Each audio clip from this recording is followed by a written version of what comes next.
Yins guys, thank you for listening to the Bridge to Buctober podcast, where we talk all about them Pittsburgh Pirates tonight.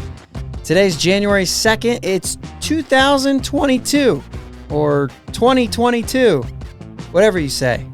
Christmas is over, holidays are over. It's time for New Year's resolutions and all that jazz. We're going to be getting into some resolutions we have for the Pirates today. But also, we've been getting some questions about what the Pirates look like heading into 2022. And, well, we're going to get into that too. My name is Josh, and I'm joined always by my brother Jake. What's up, Jake? How are we doing, Josh? I'm excited to get into a little bit, actually, Bucco talk this week. I know we've been, current Bucco talk, I should say. You know what I mean? Yeah. We've been just doing some filler episodes. Let's get into a little bit of what's going on now. Yeah, and it's strange. MLB's still not figuring everything out. We're at the time now where they're supposed to be working their stuff out after the new year. So hopefully we're going to start hearing some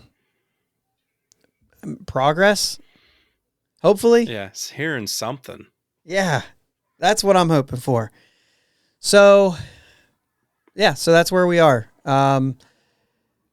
Lockout is still there. When it gets lifted, there's probably going to be some more movement by the Pirates, we would think.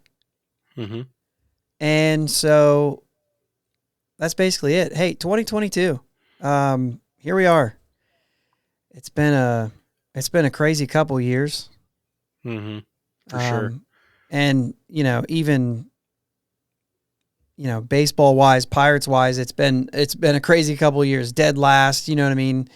Those sort of things. It's been pretty bad.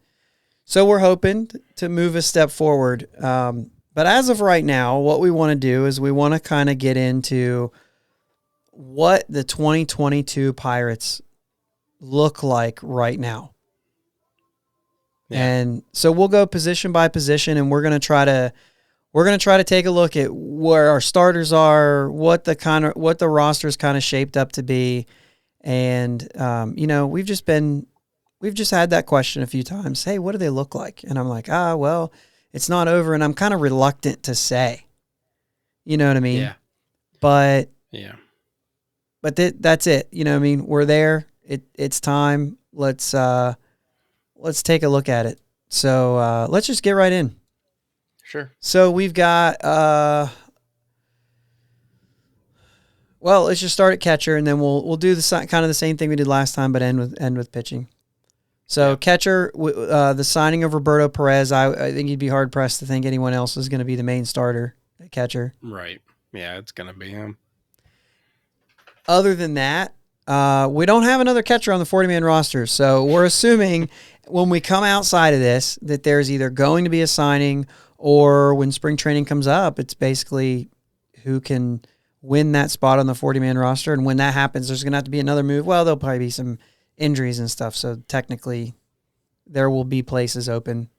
There's a few guys that will be directly onto. I know at least Blake Cederlin's on the IL as soon as the season starts, so that'll clear up one spot at least. But then if there's any other injuries, that would also do the same. So right now, I would say Michael Perez is still in the organization. He was the backup last year. I would say that, if things were the way they are right now, he's probably the guy to get added and be the backup. Yeah, I can't see bringing up a prospect to be a backup. Right. So, and I'm not sure that there's any right. I'm not sure there's anybody ripe to make that move anyway.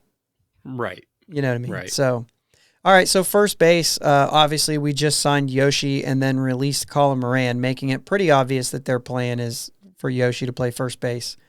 And Sherrington has said that basically Yoshi is going to be, the majority of the time at first base. I understand that to be he'll be playing first unless there's a DH. And then even then, when I look at this team, he's probably playing first. Yeah.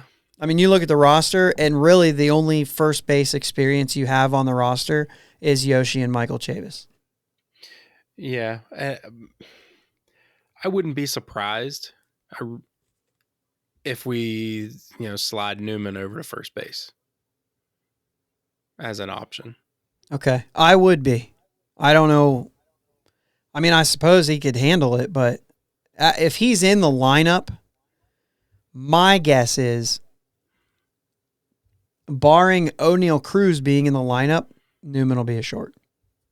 Yeah. That's my opinion, only because he played so well defensively there last year that I feel like if he's good enough to be in the lineup offensively, they'll probably just put him at short because he played there all year last year. And not that you're like ever given a spot, but yeah, but that's where I'm at. And you know me, I want to get production offensively from first base. And if he's struggling to hit, then I'll put Cole Tucker there before I'll put Newman there. You know what I mean? And I bet Cole Tucker could handle it. The only other person, didn't Ben Gamble play like a couple innings at first base? In like Possibly. An emergent. I think he sure. did last year. At one point, they threw him at first base. I'm thinking that happened.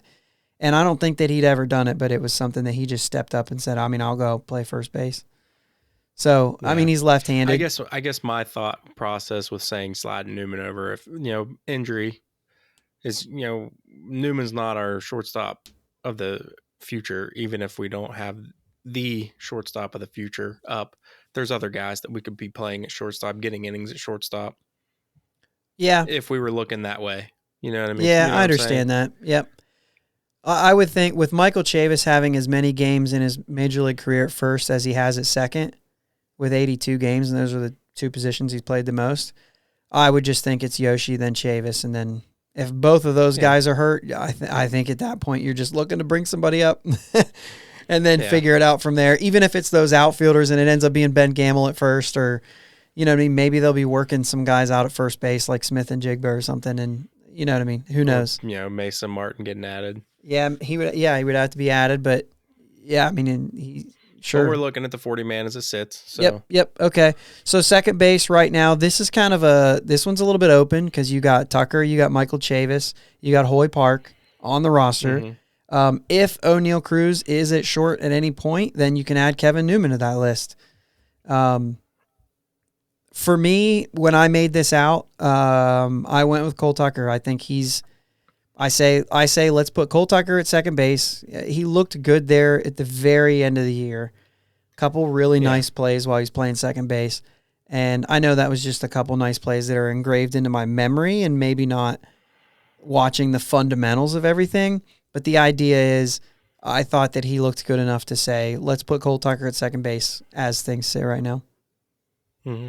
So, I would say Chavis because I like the versatility that Cole Tucker has, and I think we could utilize his versatility a little bit more. Yeah. And I think just the profile of Chavis just looks good as a second baseman.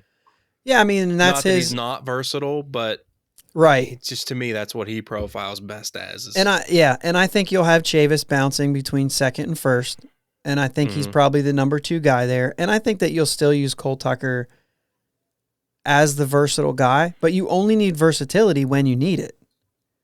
So if the starting 8 are out there, then I just think that, he's the guy right now who's in the starting 8, and then you adjust when you need something else. But even with that said, Chavis has played a few games in left and right field.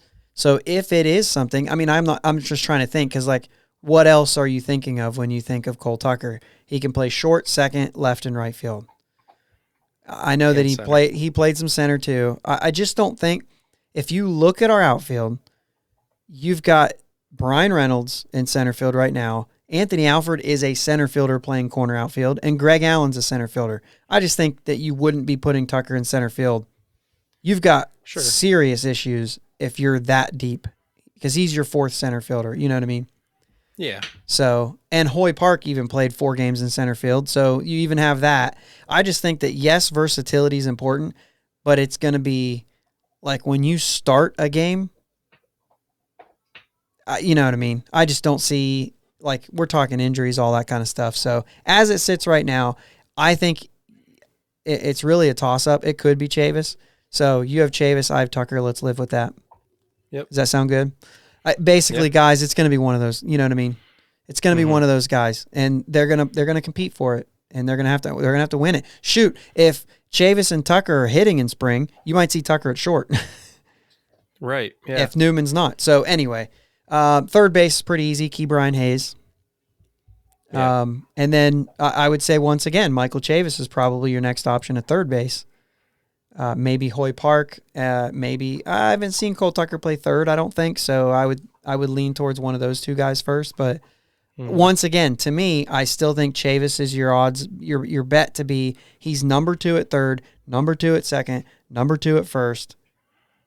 And then, you know what I'm saying? And then you just adjust accordingly. Hoy Park's going to get innings too. I just don't see him as a starter or even maybe a number 2 guy. Maybe a number 2 guy short, but I don't know. Anyway, speaking of short, I got Kevin Newman. I don't think it's any surprise. They went ahead and signed him to a 1-year contract to avoid arbitration. The plan is right now to keep him around. He'll probably just stay there until O'Neal Cruz earns his way there. I do not see O'Neal Cruz as our opening day shortstop. I see O'Neal Cruz only played, 6 games in AAA? He's going to start in AAA, would be my guess. He's going to play there until he's played his way up. Now, whether that's defensively or whether that's just absolutely tearing the cover off the ball, I think that he'll get moved up if he's tearing the cover off the ball, regardless of how he's doing it short. Yeah. You know what I mean? Oh, he's still kind of throwing the ball away a little bit, but he's crushing the ball. So we're going to bring him up. It's possible. I don't know, though. You never know. We don't know. I'll tell you what will decide a lot of that is the CBA. You know, when this lockout's over and we find out more about service time and things like that, who knows what plays? Sure. Who knows? So then we go to the outfield. Left field, center field, right field. I'm just going to go Ben Gamble, Brian Reynolds, Anthony Alford, Greg Allen. Those are the 4 outfielders. I think those are the 4 outfielders that's going to be on the roster. And aside from Brian Reynolds being in center field, I have no idea what they're going to do. My guess is it'll be Gamble in left, Reynolds in center, and the other 2 will figure out right field. It is funny, though, because the other 2 guys are center fielders playing a corner. So it's interesting that a lot of people would think, well, Ben Gamble will play right, and those 2 will figure out left field. I could see that. As a matter of fact, I actually like that. If we could put Ben Gamble in right field and just say, play right field, you're fine. Brian Reynolds will play center field. And then Alfred and Greg Allen, you guys who both can cover ground, you're going to play left field. And that way, if they fail and Swaggerty's doing well, which is my pick to be moved up, let's do it. He can come up and he can play left field. You don't have to move people around. And or he plays center field and Reynolds moves to the left. I mean, I don't know. Yeah. So obviously I have Reynolds center field. I think Gamble's going to make the move. I think he's going to move to right field. Okay. And I think it's going to be between Alfred and actually Tucker to play left field. You do? Okay. So you got Chavis at second and you got Tucker in left. Yeah, I think that, and then that kind of swayed my decision at second base a little bit too. Okay. Yeah, I mean, and obviously we'll see. I know last year going into spring, it was all about Cole Tucker's going to get every opportunity to play short. So we'll see how it goes this year. I mean, yeah, if you think he's going to make a full-time switch to the outfield, that'd be the move. I mean, we are packed at middle infield if that's a way to bust up that middle infield. So I wish we were packed there because we had a lot of great players there. I think Alfred's going to get, the best shot, the best look. Yeah, I think that's fair to say. I think something can click there. I still think he's super athletic.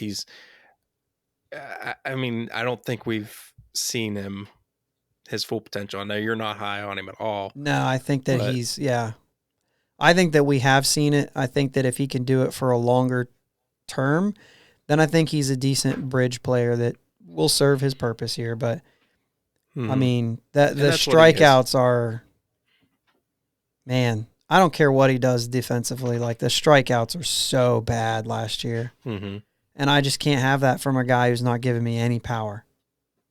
And I know he's supposed to be able to provide power, but we haven't seen it. So I'm just not there for it. But either way, so I also have outfield other kind of on the list here, and I do have Tucker and Chavis listed as guys. I did not put Hoy Park down, but he's also a guy that's versatile enough to play some outfield as well. Mm-hmm. However, I think with 4 outfielders, unless you're doing double switches, I think it's going to be rare to see those guys actually play in the outfield. When you have 4 guys, it does create more opportunities for that to happen, though. Instead of 5 guys. You know what I mean? Instead of 5 guys in the outfield, and you have 4 guys in the outfield, it does create more opportunities for guys like Tucker and Park and Chavis to play outfield a little bit. Be able to, yeah. Yep, absolutely. Yep. So other players not mentioned who are kind of in the mix, and we're basing this off of the 40-man roster only as of right now. And those players are obviously we did talk about O'Neal Cruz, but I think he's a guy that I am talking about. But Tucupita Marcano, Rodolfo Castro, who we saw him up a little bit last year, Diego Castillo, newly added. The rest of these guys are Jared Oliva, but then the rest of these guys are newly added to the 40-man roster, and that's Diego Castillo, Travis Swaggerty, Kanan Smith and Jigba, and Jack Swinski. The interesting thing with 4 outfielders being at the major league level is that 4 of those guys that were added to the 40-man roster all play outfield. So now I think some of them are there just because they're Rule 5 eligible, and I don't think it's in the plans for Kanan Smith and Jigma or Jack Swinski to make the move to the major leagues this year. I don't think that it's even in their plans. Now, they could force their hand, but I think right now going into it, it's not part of the plan. And so, that is what it is.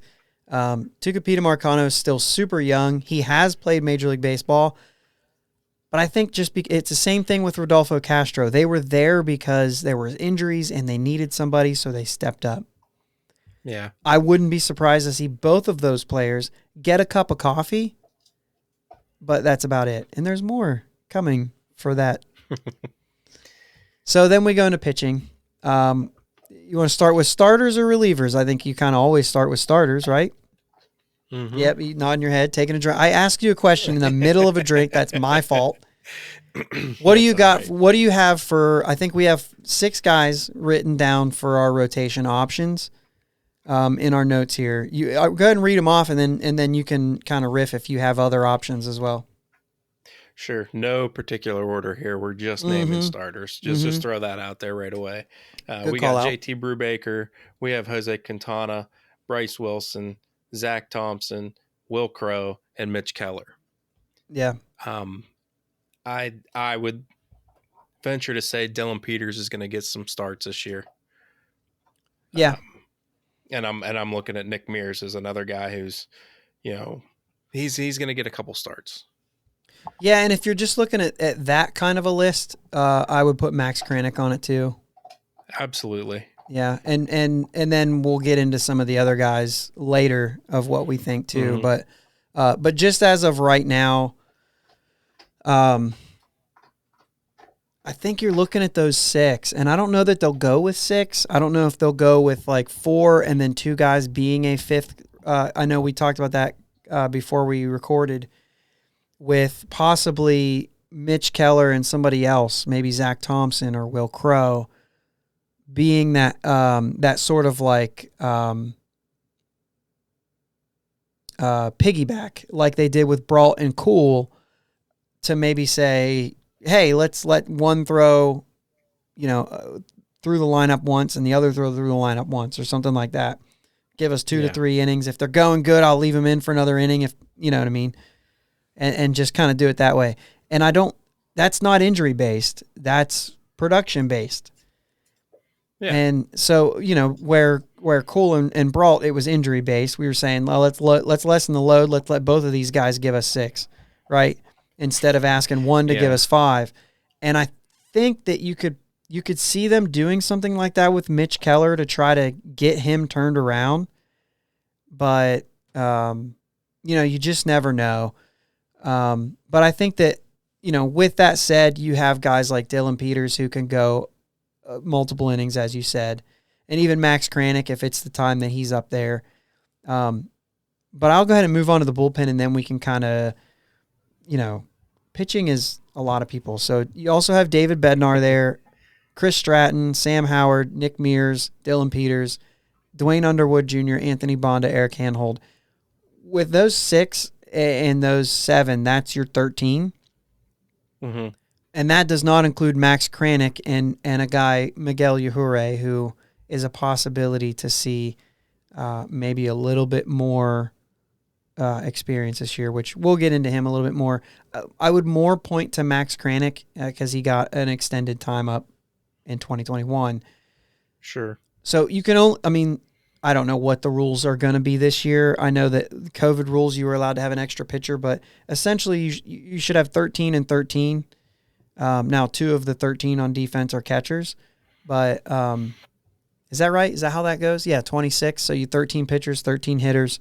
2 of those are catchers, more or less. So, you're trying to balance 11 guys for your positions outside of the special, pitcher catcher I kind of see as like a specialty. And then, so if you have 4, you can have a lot of infielders. And actually, we didn't even name 13. We named 12, with O'Neal Cruz being that 13th or one of those other guys we said, or, somebody that they sign. Yeah. Maybe they, I don't even know who that would be, but whatever it is, there's another guy. So there's a little bit of flexibility there, whether it's one of those outfielders or whether it's, Rodolfo Castro or Marcano or just O'Neal Cruz and get him there right away. I have no idea. Which, that's maybe the bad thing. That's one of the bad things. That's one of the things that we're saying, like, yeah, this doesn't sound real great. Well, right. As of right now, maybe it's not, but either way. So pitching, that's a lot of names. They're probably not going to go with a 6-man rotation. So unless they do that piggyback thing, then one of those guys goes to the bullpen. Eric Hanhold was a guy they claimed off waivers. We don't really know much about him. No. So we don't know if he's on the 26. We don't really know. So what I say you do know is Brubaker will be there, Quintana, Wilson, Thompson, Crow, Keller. They're going to be in the mix some way. Bednar, Stratton, Sam Howard. I would imagine Dylan Peters. He wasn't bad for us, so I would imagine he's probably in the mix. Obviously, injuries and bringing in any other free agents could alter this in one way or another. I know that he would like to add a starting pitcher, but it feels weird to say, well, who gets bumped? You know what I mean? At this point, it almost doesn't matter. No, it doesn't. But, Yeah. Here's my inclination. Go ahead, because I think you're going right where I was going. Do you give up on a JT Brubaker? Do you give up on Mitch Keller? Okay. So I would have definitely been there when you were saying, do you give up on Mitch Keller? Brubaker, I think he showed enough for a long enough time last year that I feel like he will get a shot to prove it. You know what I mean? Where like Mitch Keller, I don't know that he will. He showed signs every once in a while, but like Brubaker had 7 straight starts that were really good. Mm-hmm. And that stretches over almost 2 months. And then it all fell apart in the middle of May. But you know what I mean? Like, to me, that felt like, okay, he showed us something that is not just like, hey, Mitch was good today, Mitch wasn't good today. Mitch was good today, Mitch was so bad today. You know what I mean? Like, yeah. So I could see him giving up on Mitch Keller before Brubaker, but still, are you ready to give up on, you know what I mean? Like, if they think he's got good stuff. He's got the pedigree, maybe more so than Brubaker. Mm-hmm. So obviously it has to happen. Pedigree doesn't make you a good pitcher. So no. In a nutshell, guys, once again, on paper, if you look at the talent, it's not an awful team. If you look at production, it's a 100-loss team. Yeah. And unfortunately, dead last in home runs, dead last in runs scored. But when I look at the offense versus the pitching, I think the pitching looks worse. But apparently, the offense needs a lot of work too. Oh, yeah, for sure. Some of these guys, yeah. Anyway, I don't think I want to dig too far into it. We have a lot of episodes. We're going to talk a lot about it. So, yeah, I think that's it for now. But in a nutshell, guys, does this team have the potential to lose 100 games again? Yeah. Yeah, it does. Do I think it's going to happen? As a fan, I sure hope not. And I think that our next segment, we'll get into what, if they can come through on some of their resolutions, then no, they will not. But at the beginning of 2021, we said they will not lose 100 games, and almost this team. That's the bad part. Yeah. Aside from Ben Gamble and Yoshi and Roberto Perez, it looks very similar. Right. And so that's kind of, and we've expressed our struggle with that. We've said there needs to be more moves. We said they need to bring in. Yeah, and there's two hitters that aren't there because, Adam Frazier was on our team. Yeah, that's a great point. Colin Moran was on our team, supposed to be taking that step forward as a power hitter. Yeah, and he didn't. So that was part of it. He and didn't. Frazier left after half the year. So that was part of it. But also we didn't see Cole Tucker get better. We lost months of Key Brian Hayes' season. Mm-hmm. So yes, there's a lot. Now we did get a bounce back from Brian Reynolds in a big way. Big way. Even more so than what we thought. And so anyway, you never know who's primed for that. I mean, maybe Yoshi's the real deal. By the real deal, I mean 25 homers and a 260 average. That would be more of a real deal than I think he will be. So I'd be very pleased with those numbers. Yeah. And Roberto Perez is probably has a little more pop. A little more pop than Stallings, but certainly not going to have an average like Stallings would have. Defensively, you should plug right in. Yeah, defensively, you're looking at basically the same type of player. Two-time Gold Glove Award winner who actually, I would give the nod to Perez as far as handling the pitching staff. I think that Stallings is really good at that. I think that's a strength of his game. He has yet to prove it because he hasn't had any of his pitchers really work out. Where Roberto Perez was like, when Yan Gomes was in Cleveland and Roberto Perez was his backup, Roberto Perez was the guy who caught Corey Kluber when he was, absolutely dominant and won a Cy Young. So you have pitchers who say, I want this catcher. That's high praise.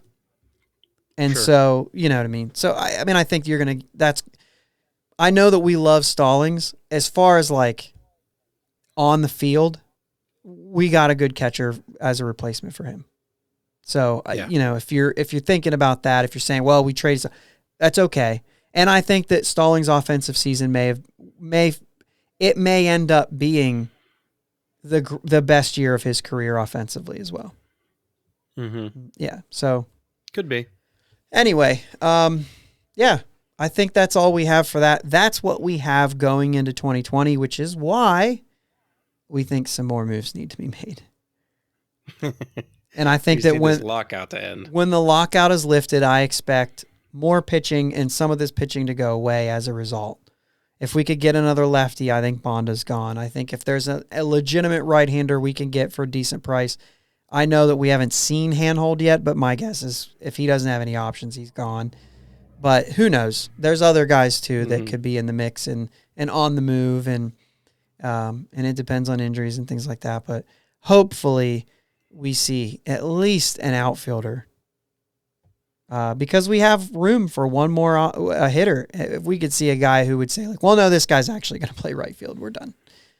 Yeah. Or, something, I don't know.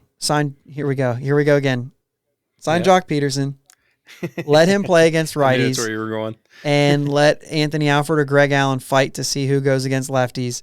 And then when we're ready to bring Swaggerty up, we trade Peterson for minor leaguers and move on, right? All right. I just solved it. Okay, so yeah, it's fun. Hey, before we get into the next segment, I just thought now's a good time. Follow us on Twitter, Bridge2 Buctober, Instagram Bridge to Buctober, just spelled out. Facebook Bridge to Buctober, look us up. Most active on Twitter, but we see the other things too. We do get some messages on Facebook, and we get to those as well. But follow us on there. Join the discussion. We want to talk to you. Most of the feedback that I get right now are text messages, just because they're from friends of ours who listen and things like that. But we also have some guys who message us on Twitter and Facebook. So, and I think Facebook, we actually get Instagram messages as well. So that works too. Also, we are recording this on video, and it is on YouTube. I see that some people are watching it on YouTube. That's fun. The cool thing to me about YouTube is the subscription, and then you're always notified when the next one comes up, and that's nice. And I know a lot of podcast apps do the same thing. But the cool thing is you can comment right on the video. And so to me, that's a good way to have feedback too. So hit us up. Join the discussion. That's what we want. We want to have this discussion with you guys, not just for you guys. So, let's talk about this stuff. Let us know where you're at. Let us know what you're thinking. New Year's time is... it's always a time for the resolutions. Do you do New Year's resolutions? I do not. Okay, cool. Yeah. And maybe we'll get into that later, but maybe not. But I thought it would be fun. We said this in the last episode that we were going to try to make some New Year's resolutions for the Pirates. Mm-hmm. So we're gonna make our attempt to do about 5 New Year's resolutions. I don't know what the normal number is. I don't really do them either. I do think that it's kind of, I don't know if I want to get into it that much, but I do think it's, I'm trying to think of the word. Like, it's a good time for you to say, okay, new year. It's like an opportunity to new say, year, I new want, me. yeah, it is just some sort of opportunity to clean a slate and to move on. You could do it like some people do it at their birthday.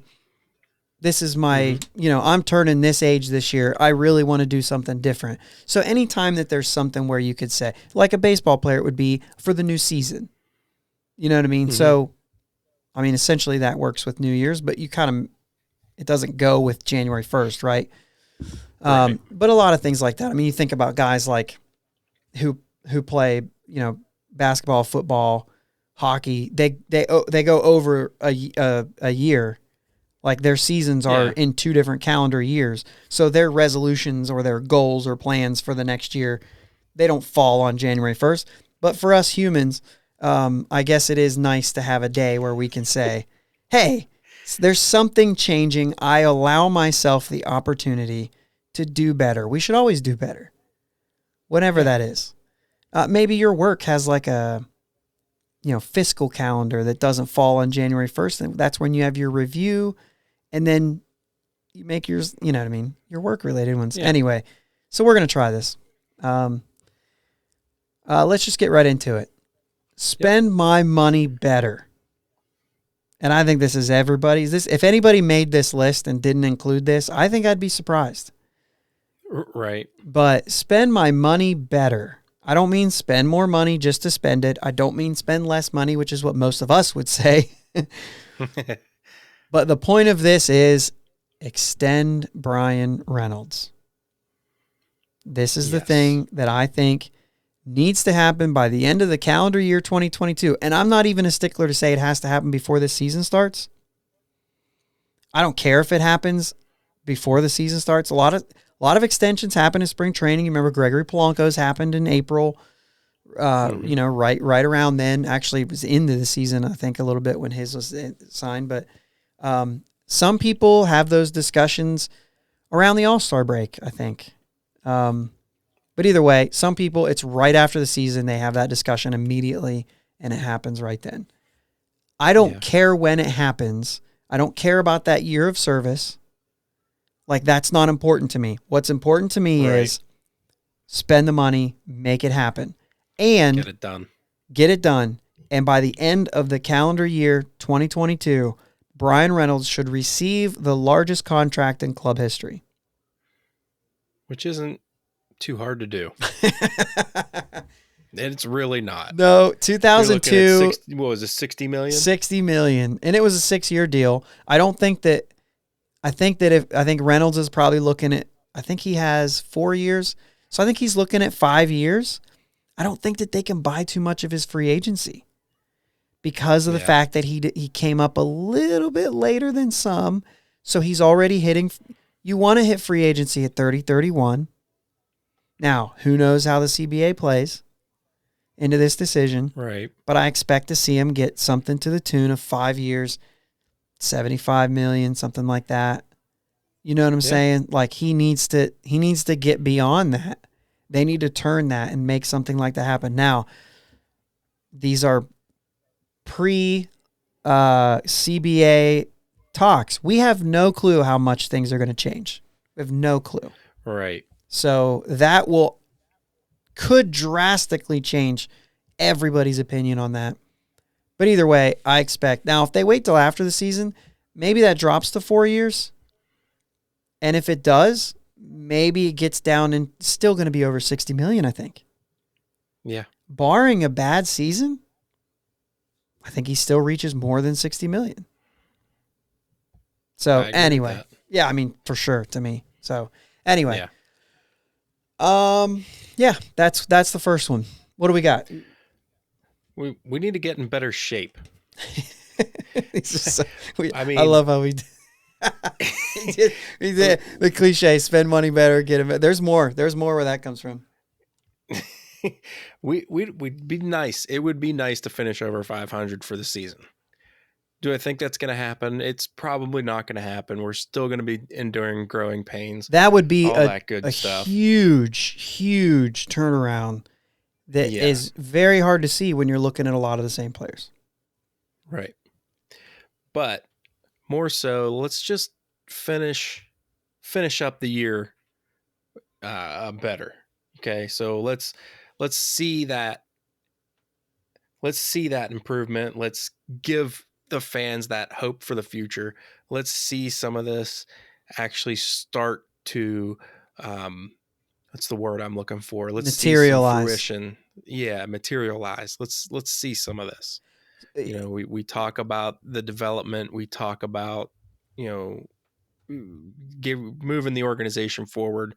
Let's see it. Yeah, and I think that's Let's get in better shape. Let's get the organization in better shape. Yeah, what you saw in maybe April, May, June, let's let it look better in July, August, September. You know what I mean?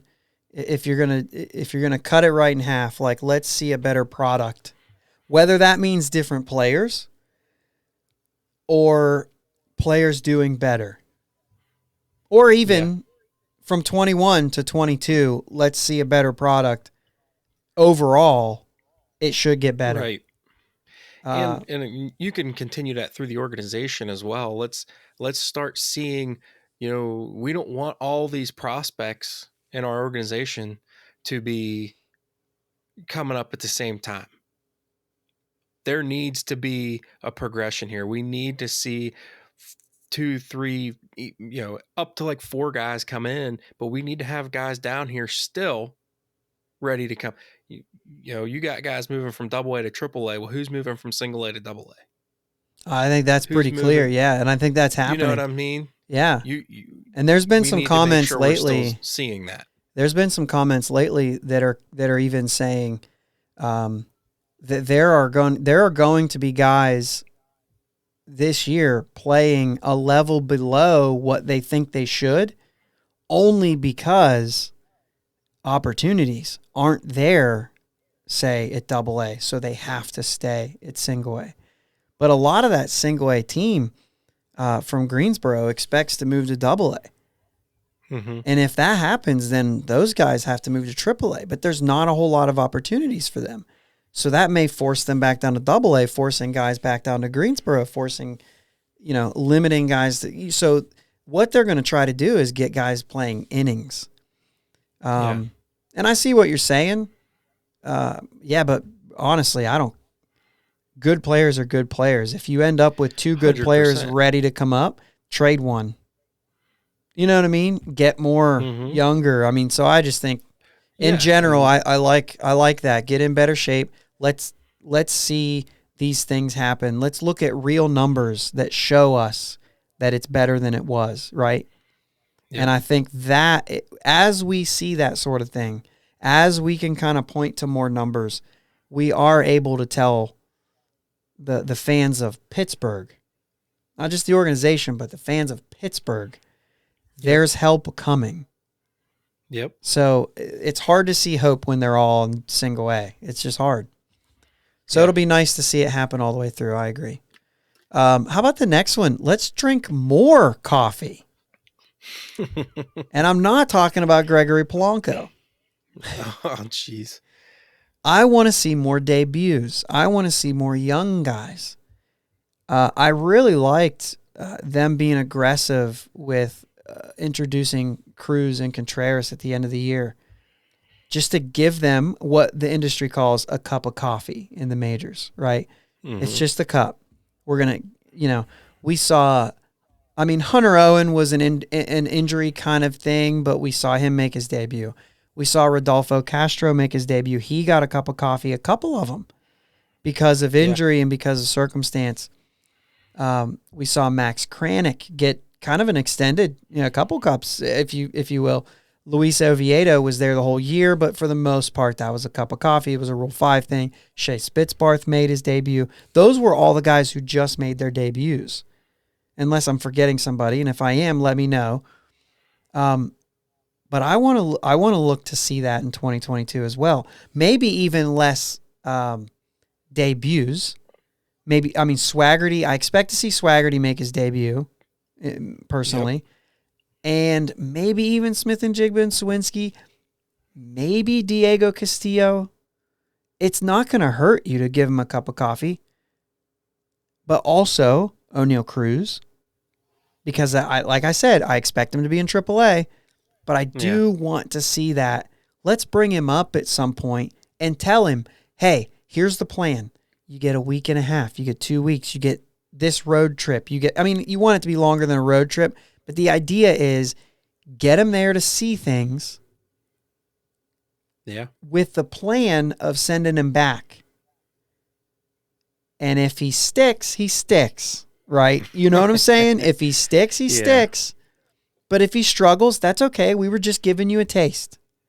And what that does is, let's say I'm raking in AAA, and they say, hey, man, it was always planned for us to give you the first 2 weeks of June and see how it goes. So the first 2 weeks of June, he's raking in AAA. He comes up and he struggles. You send him back down, but the whole time he knew he was going back down. Yeah. And then he goes back down and he says... he figures out what he needs to work on. That's it. Then he says, okay, I was raking here and I was living high. Now I know where I struggled. Now let me work on that. And that's what those cups of coffee do, to say, like, I want you to play. Right? You're not going to come up and just learn. You're going to come up and play and then go back and work on those things that you need to work on. Those kind of things, if they're done ahead of time, I don't think mess with the psyche of a player. You know what I'm saying? Like, if they know, like, hey, the plan is to be aggressive. The plan is to introduce you to the league. We've got a lot of guys. We want to get you some time. There's an injury. As soon as there's an injury, he comes up and he plays for 2 weeks till the injury comes back. And then, like I said, if he plays his way to stay, then great. We'll figure that out. That's a good problem to have. So I think I want to see O'Neal Cruz. We will see O'Neal Cruz play.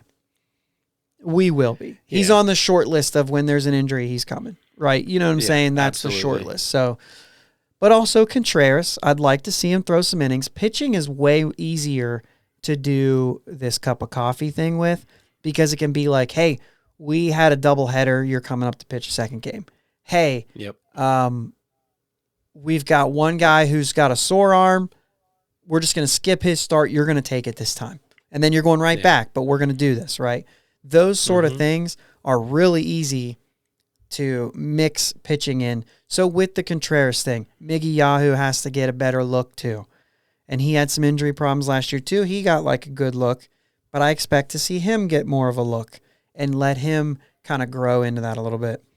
So other than that, Tucupita Marcano would be nice to see him get a cup of coffee, let him play a little bit. Let's see what we have. We don't know. There's some people high on him, some people very low on him. We have no idea. So let's see. Rodolfo Castro should come up for a while again. Mm-hmm. So other than that, I want to see that Swaggerty debut. And I think it'd be cool to see a Diego Castillo debut. I think Swaggart is the only one that I really expect. I think it would be even cool to see like a Smith and Jigba debut towards the end of the year. Kind of the O'Neal Cruz debut. Yeah, but that has to be something that's earned, right? You know what I'm saying? So yeah, absolutely. Absolutely. And you just the monster, and it is what it is, but that monster Arizona League performance though, I mean, yeah, it makes you feel good. I don't think just to speak of, I don't think that like Nick Gonzalez or anybody has to be on this list. I mean, what we're looking at are guys that are already on the 40-man roster. So you don't have to, we didn't even mention Mason Martin, and that's because he's not on the 40-man. If Mason Martin plays his way onto the 40-man, he's got to really be stellar to do that. Yeah. Because he's really going to cut them strikeouts down. Well, but I don't even mean that. I mean, it would take a lot, because they would have to then add him to the 40-man roster, which would mean they'd have to get rid of somebody else. So I think it would take a lot. I think they would be just fine letting him play the entire year in AAA, even if he hits 40 homers. I mean, that might be a little high, but you know what I'm saying? Like if he's hitting 40 homers, he probably will get added, but even then they don't have to. They can wait till after the season to add him. Yeah. So, but if he's it's going to take like a failed Yoshi experiment. Yeah.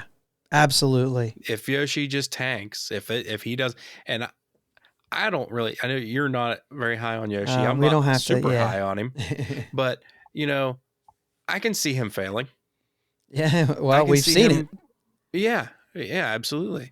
I can see him taking off and I can see him playing well for us, but I can also see him failing. And if he fails and we just release him, that makes room on the 40-man for Mason Martin. Yeah. I would like to see as a fan, I would like to see Mason Martin get a cup of coffee this year. But I don't necessarily want to wish a failed season on Yoshi either. Right, I got you. So yeah, it's just that power, man. I just would like to see that power. Sure. So let's move into the next one then. Go ahead. We got to have better cardio. Our pitching has to be better. Better cardio. So why is it cardio? I mean, I know that's a New Year's resolution just thing, because they tie cardio to pitchers all the time. It's okay. It's a little old school, but just to throw in something else that's a resolution. But in every aspect, to get better. Right? Every aspect it has to get better. Yeah. Me and you differ on this big time, but you got to get 5 innings out of our starters. Actually, no, we don't. As many times as you possibly can. But we don't differ as much when you say it that way. You've changed. Because you used to say 6. Yeah. You would say unacceptable less than 6. You need to get 6. I still feel that way. Yeah, but we don't have that on our team right now. Well, we sure don't. But I also think that you're starting to see that there is still, it's still fine. 5 innings, if you can get me through 5, it's still effective. It's effective, but it's super frustrating. I get that. Super frustrating that we can't get guys who can throw 6 innings or more. Okay, so I'll bring up. And I get that the game has changed. I get that. Yeah. I just have a little bit of an old school mindset when it comes to pitching, and I don't know. Yeah. That's just where I'm at. I want to see 6-7 innings out of a starter. And no, we don't have anybody on our team that's going to be throwing 6-7 innings unless they're just having a really good day. Yeah, I think it's fun to see it every once in a while.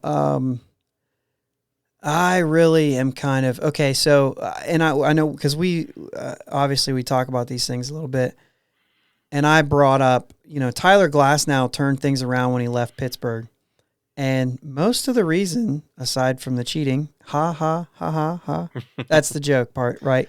But no, seriously, is they just didn't let him throw. I mean, that's Tampa, right? That's how they do things. But they didn't let him throw 3 times. Once he saw the hitters twice, yeah. Once he saw the hitters through the lineup twice, they moved on. And I think that was huge for him.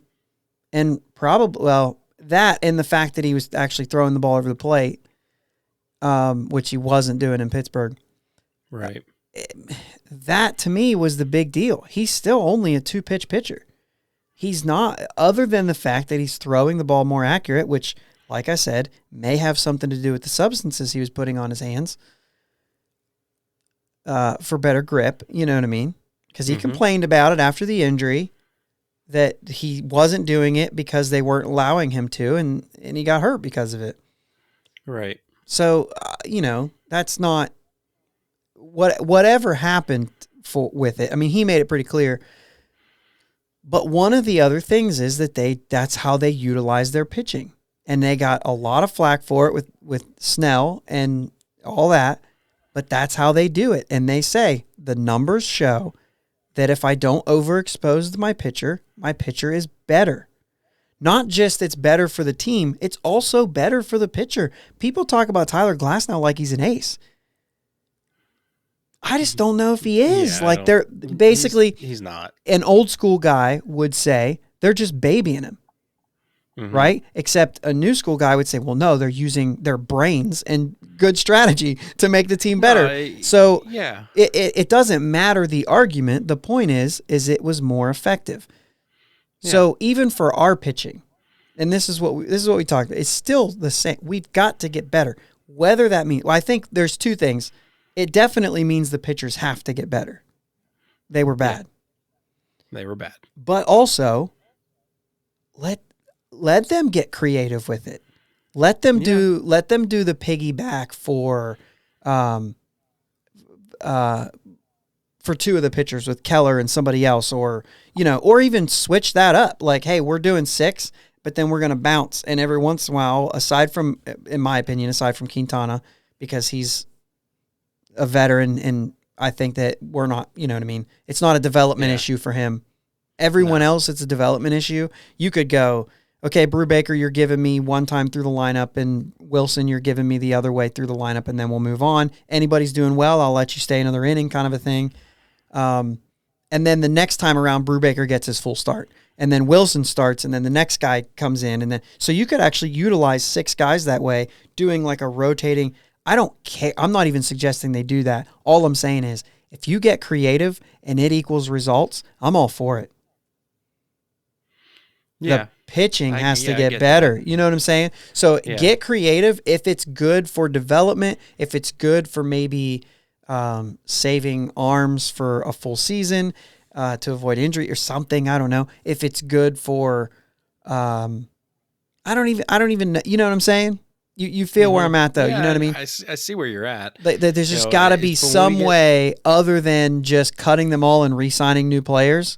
And what are the chances you're not going to end up with just different names, the same results for guys that are available? You know what I mean? So, I mean, I just think that you got to see it. That there's some guys who could turn things into being effective pitchers.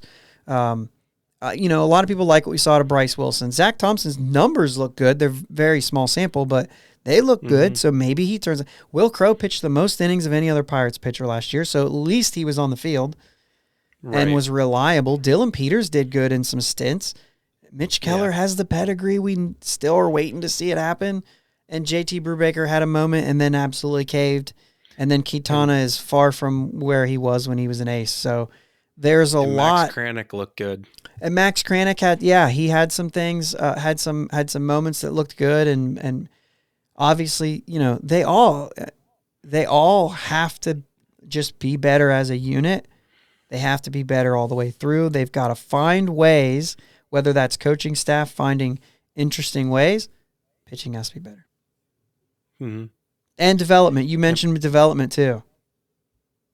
Same goes here. We got Quinn Priester. We got Ronzi Contreras. We got Miguel Yajure. We got Majinski. We got, the name. I'm trying to, dude, there's more than that. You know what I mean? There's names. Yeah. Rule 5 draft still has to happen, but Omar Cruz, Tanaj Thomas, if they're still with us. You know what I mean? There's a lot of names that we want to see take another step. Burrows, remember the numbers he was putting up for a while. You know what I mean? So like there's a lot of guys that we want to see make that next step. And yeah, that's the one thing. We've got a lot of hitters in our system right now that are you're allowed to be excited about them. Yeah. Not a lot of pitchers. There's enough to have excitement, but like it's almost like you're saying, if these 5 guys work out, we'll be great. Well, the chances are not good for 5 guys to work out. You would really like 10 and 5 of them work out because that's about that's probably not even your ratio. It's probably worse than that. But it is that. And last but not least, not last, is our final New Year's resolution for the Pirates.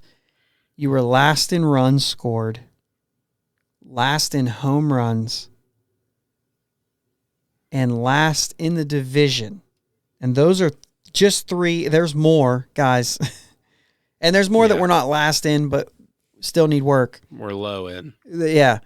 But those are the 3 that if we can improve, we win by scoring runs. And we went over this week in and week out this year. What was our average run scored for the week? And I beat it into the ground. But when we averaged more than 4 games a week, we won more games than we lost. 4 runs per game a week. Yeah. Yep. We won more games than we lost. We didn't do that very often. No. And pitching wasn't good, but there was probably a couple times when we did score an average of more than 4 runs and still lost, our share. But every time we were under 4, I'm pretty sure we lost more than we won. Yeah. You have to score runs. Now, you can score runs and still lose a lot of games if your pitching's not good. But if you're not scoring, it's very unlikely you're winning games. Exactly. So... And we were dead last in home runs. We had 124 home runs. The next team had 144. Like, we're not even close. No, that's gotta get better. Now, that's according to the MLB stats page. I think that they do it as saying, like, the Pirates hit 124 home runs. Because, it could be like, well, once he got traded to this team, then they got it. I don't think that's the case. You know what I mean? I don't think they just went to the roster and added it up. I think it's, while they were playing with the Pirates, this is the home runs we got from them. So, right. Anyway, it's bad. It needs to get better. We've got to show more power. O'Neal Cruz is going to be a big part of that. Yoshi hopefully is a big part of that. And then other than that, we've got to find ways to get home runs out of right field. We've got to find ways to, Key Brian Hayes, we thought his power might have been a little bit better than what it was. Well, he was... With that wrist injury, wrist injury, that's going to happen. So, get better at baseball, man. I know that's one of the things. Baseball. That's one of the things that they keep saying. Get better at baseball. Yeah. And so I like that, and I think that that's where they're headed. So I'm pleased about that, but it has to happen with numbers. It has to happen with. We've got to see it. So, it's written there, guys.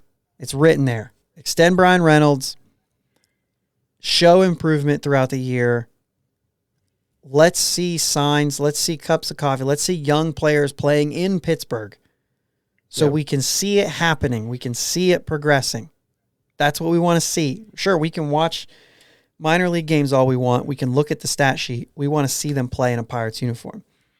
Let's make that happen. We were there to watch O'Neal Cruz hit his first home run. It was exciting. In a game that we were losing, and it was almost like people are leaving, and I'm like, I think he's going to hit one more time, man. And then he ended up hitting the home run late. It was awesome. Off the ground. Yeah, really. So much power. But pitching has got to improve, and in whatever way it can, we know that we don't have a stellar pitching staff. Make it work. Yeah. And we got to just not be last. Last in the division 2 straight years. The Cubs are rebuilding. Let's be better than them. Mm-hmm. You know what I'm saying? Like, let's be better than the Cubs. Maybe the Reds. They're kind of in a weird limbo place right now. Yeah. I just feel like the Reds still have a lot of good players, so they technically could just say, you know what, screw this, and sign another guy and actually be decent again. Right. But until they get rid of that manager, they won't be good, but that's my personal opinion. But anyway, let's not finish last. And in order to do that, you can't lose 100 games, right? So we're looking to see, 101, a 15-game improvement is huge. Like, that's a big improvement. You don't see that very often. But maybe, let's try I think it's more likely. 7 to 10 game improvement though, for that. Yeah. 15, but I think I don't know more that likely to do 15 if you've lost that many games because you're still not that great of a baseball team. Yeah, but I see that, but you're still better than 90 losses. Like, at that point, you're getting close to a 500 team. And I'm just not sure unless something changes looking at this roster.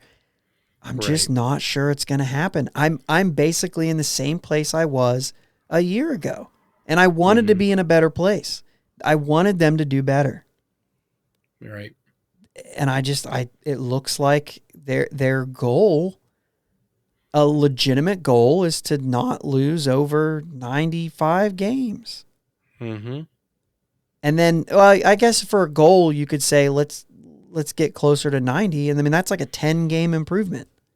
Right. And that's a significant improvement at the major league level. Yeah, like absolutely. that, you became better. 10 games is a lot. Mm-hmm. And if you don't think it is, it's still 90 losses. You're right. It is still 90 losses. But if you lose the division by 10 games, you weren't in it. Right. And so if 10 games makes that big of a difference when you're talking about winning the division or not, then it makes a big difference, period. Mm-hmm. It either does or it doesn't. Now, I am also somebody who says if you're under 500, I don't care how many games you lose. You're under 500, you're not a good team. So why care about getting 85 losses? Why is that much better than 95? It's not. You're not competing for anything at 85 losses. You know what I'm saying? Yeah, but you were in it longer, most likely. Yeah, you were in the conversation longer. I think 85 wins for a team like the Pirates right now, there's things to be excited about. 85 losses, 85 losses for a team like us is something to be excited about. 85 losses for a team like Cleveland. I'm using Cleveland because financially they're a little closer to us. 85 losses is man, that stinks. Because they expect to be better than that, right? You know what I'm saying? Yeah. So when they went out and they lost, I think they lost 85 games. It was at least close to that. When they lost 85 games, it was this season was awful. Yeah. And it doesn't, and to me, it doesn't matter if they had lost 90. It was still awful. And you're right, they were in it longer, but they were never going, no hit twice. They couldn't hit in general. And Roberto Perez, unfortunately, was a part of that. Yeah. He had his worst year. Well, but their big thing, for his bounce back. Yeah, their big thing was all their pitching was hurt. If their pitching wasn't hurt, they would have been over 500. Guaranteed. Their pitching that was hurt, it was that good that they would have been over 500 if they would have been healthy. I'd almost guarantee it. They're a better team than that because their pitching staff is so strong. So if we were in our offensive situation the way that we are right now and we had Cleveland's starting pitching, I think I'd be like, yeah, let's fight for 500. Right. You know what I mean? Because they got some legit starters. But, that's where they are. That's where we are. They're ahead of us in this. They've been doing this. They've been bringing these Cy Young guys up and then shipping them out and then developing more. Their development on the pitching side is way further along than ours is.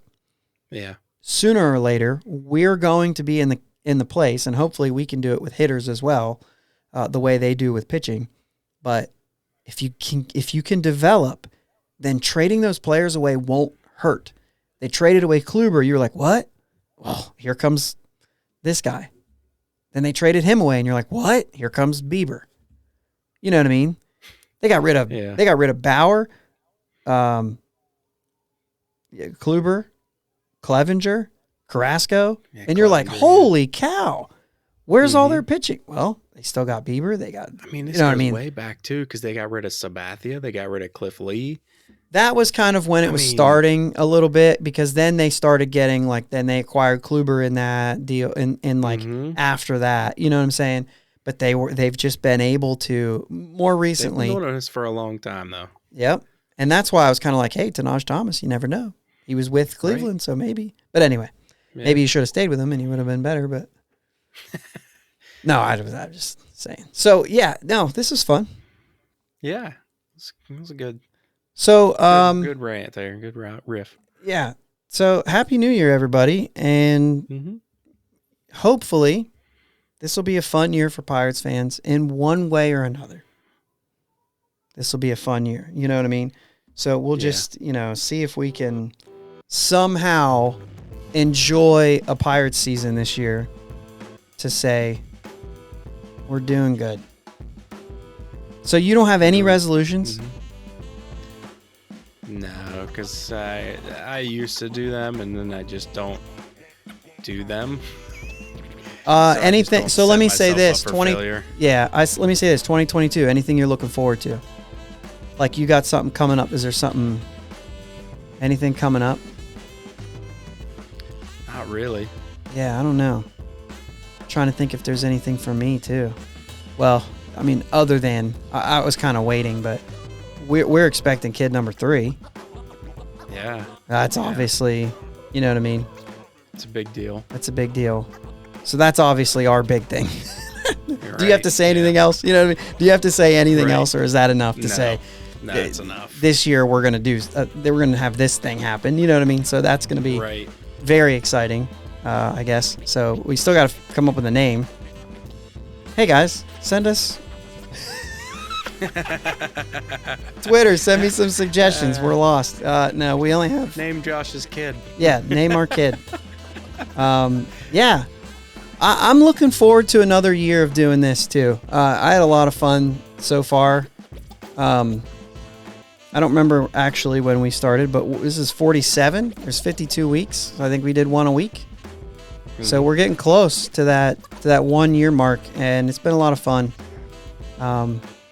So we went, obviously to do a podcast, and then now we're doing video already, and that's fun. So maybe what I hope for is that maybe we have some live events, some live streaming events, whatever that looks like, whether it's for games or maybe like a live stream draft or something like that, like for the MLB draft, do something where we have like a thing. So if you want to go that route, then I'll say let's get a big guest. There you go. This year at some point, let's have somebody, maybe a player or somebody in the organization. More guests. So we only had one. More guests. We had Ethan, which was a lot of fun, a lot of information, a lot of hey, I don't know anything type guy. But yeah, maybe more of that. That'd be a lot of fun too. So 2022. I don't know. I don't have anything else, man. Happy New Year, and let's go Bucs. Let's go Bucs.